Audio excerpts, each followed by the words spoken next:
Lamig. Ang lamig ng simoy ng hangin. Simbolo ng lamig ng Kapaskuhan. Ilang araw na lang. Sisilibrate na ang Kapaskuhan ng bawat kanya-kanyang pamilya. Kanyang-kanyang tahanan. Pero sa ating mga gwardya, pulis, sundalo, o ano pa man, mga nagtatrabaho sa gabi ng 12 oras,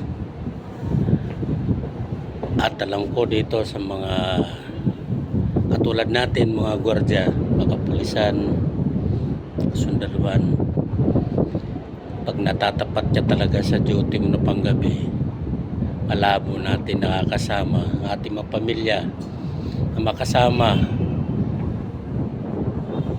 para sa pag-celebrate ng Pasko. Dahil sa parte ng trabaho natin, mas pinipili pa rin natin yung trabaho natin para sa pamilya natin. Nandun yung iba, asawa natin, sasabihin lagi na lang yung Pasko, bagong taon, hindi namin kayo nakakasama. Pero wala tayong magawa, hindi kung ganito yung trabaho natin.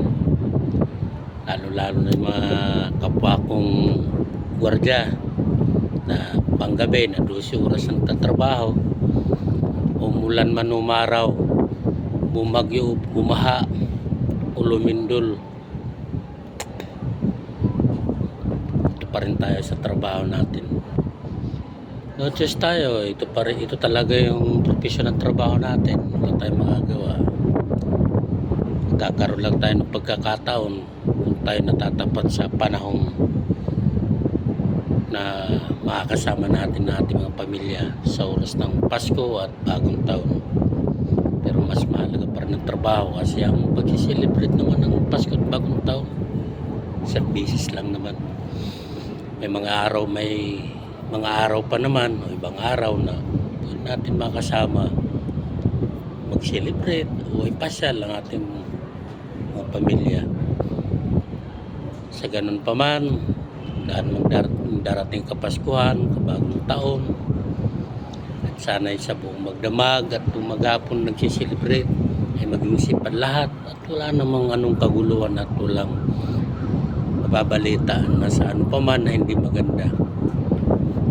At ito naman ay inaasahan ng lahat, ang Kapaskuhan, bagong taon, nakasayahan na dapat natin nakakasama ating mga pamilya sa oras ng selebrasyon ng Kapaskuhan at bagong taon. Sa atin naman mga nagtatrabaho sa gabi ng 12 oras, pulis, tayong mga gwardya, nababantay tayo ng seguridad ng kumpanya natin pinagdudutihan, ang ating mga kapulisan, sila ay nagbabantay para sa katahimikan at mapayapa na magdamag at maghapon. At ating namang mga militar ay isa rin sila na nagbabantay sa ating seguridad sa ating bayan, maging mapanatiling kapayapaan, katahimikan, nang sa ganun ay walang kaguluhan. Ayun, sa atin don't choose tayo. Ganun talaga, ganun buhay. Babawi na lang tayo sa ibang araw para sa ating mga pamilya.